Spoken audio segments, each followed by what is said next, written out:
Hello everyone. In this video I'm going to talk about the basic fundamentals of shooting a handgun. First up is the stance. There's two primary types of stance. First one is the Weaver stance, where your strong arm side leg slightly behind your weak side leg, roughly shoulders width apart. Your strong arm is basically fully extended with your weak arm bent. Looks something like this.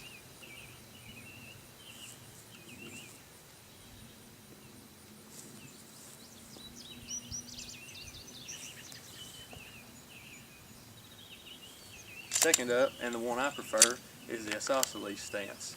Feet, knees, hips, and shoulders square to your target, both arms fully extended.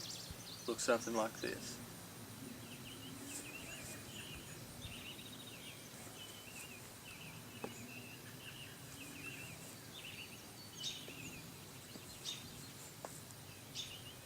Now in both these stances you want to be leaning slightly forward with your knees very slightly bent. If you bend your knees too much, for me it's very uncomfortable, and I find that most other folks I talk to it's very uncomfortable with them as well. So slightly forward, knees very slightly bent. Just pretty much not locked, slightly bent. Lean forward. You want a pretty stable platform so you can absorb the recoil of the gun. Next up is your grip. When gripping a handgun, you want as high up as possible on the back strap. You want to wrap around just like this. You want to be as high as possible without getting slide bite. Slide should work without touching your hand. You want a good firm grip. I use the thumbs forward grip. Come in with my weak hand. I put the knuckle of my strong hand right here in my weak hand where my fingers join my hand. Put my knuckles right there. Wrap around, and you want this part of your palm making contact with your handgun. You want as much possible contact with your grip as possible.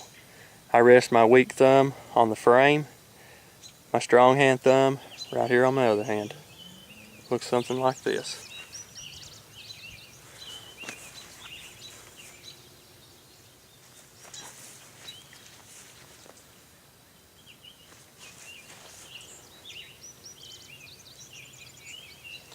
Just be sure when doing this that your strong hand thumb is not hitting your slide catch, so that could cause malfunctions. Also make sure your weak side thumb or any part of your hand is not making any contact with the slide. Next up is your sight picture. You want the top of your front sight post level with the top of your rear sight.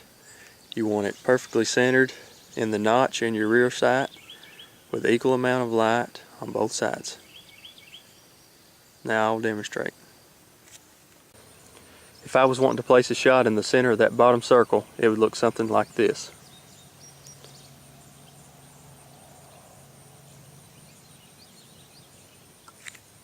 Alright, next up, and probably one of the most important, is trigger control. You want to take the pad of your trigger finger, place it on the lower portion of the trigger, but you do not want to be touching the guard. And what this does, the lower you are down on the trigger, it'll give you just a little bit lighter pull than if you were up here at the top. Kind of like a pry bar. The longer the pry bar, the easier it is, right? Lighter the pull means better shooting for most folks. I like to keep my finger square with a gun, and this will vary depending on your hand size, length of your fingers, grip size. A lot of variables come into play, but this is what I like to do. And you want a good steady squeeze from the front to the rear. Just make sure you're pulling it.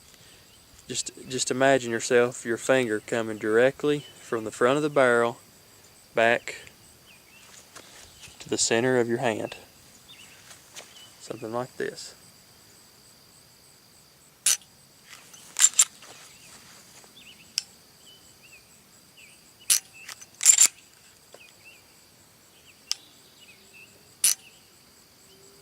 Alright, if you're still watching this video, more than likely you're interested in improving your shooting skills, your marksmanship. I just want to say that everything I said in this video will not work for everyone. Maybe the thumbs forward grip won't work for you. There's a lot of variables that come into play: grip size, excuse me, hand size, and a million other things. This is just what works for me.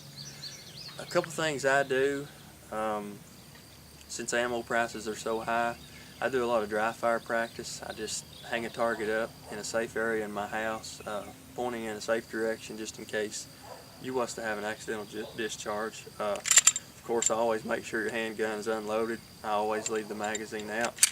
Just put a target up, focus on your stance, your grip. Just pretend you was actually shooting a round off. And what you do is, when sighting on the target, when you touch that round off, focus on your front sight. If you watch that front sight close enough, you can almost tell where that bullet would have went. Maybe it's dipping low to the left or low to the right. Maybe just to the left or just to the right. Just watch that front sight, and maybe do this for 10 minutes each night.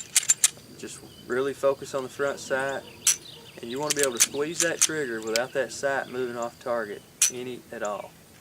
And if you do this just a little bit every night, I think you'll really find that you'll really start to see your trigger control and sight picture improving pretty fast. Another thing I suggest doing is, next time you go out to shoot, if you have a high cap magazine, say your magazine holds 17 rounds, I see this quite often, people topping their gun off and just unloading it on a target at 7 yards. What I suggest or recommend do is maybe put 2 or 3 or 4 rounds in your gun at a time, and if you're used to shooting at 7 yards, back it up to 5. Just really focus, put a couple rounds in your guns, really focus on target, squeeze those shots off real slow. Besides running through 50 rounds in 10 minutes, make it take 30 minutes to shoot those 50 rounds. Shoot 4 or 5 rounds, bring your target back, observe what you're doing, and then adjust to try to fix whatever you're shooting off. Adjust to try to fix that, and you'll get a lot more out of your shooting if you do that, and you won't burn through as much ammo also. So hope you guys enjoyed this video. Shoot often, shoot straight, and hope you guys learned something from this. The main thing is practice, practice, practice, and I'm still learning myself, but I hope what I told you guys will benefit y'all some in the future. Thanks for watching. We'll see y'all.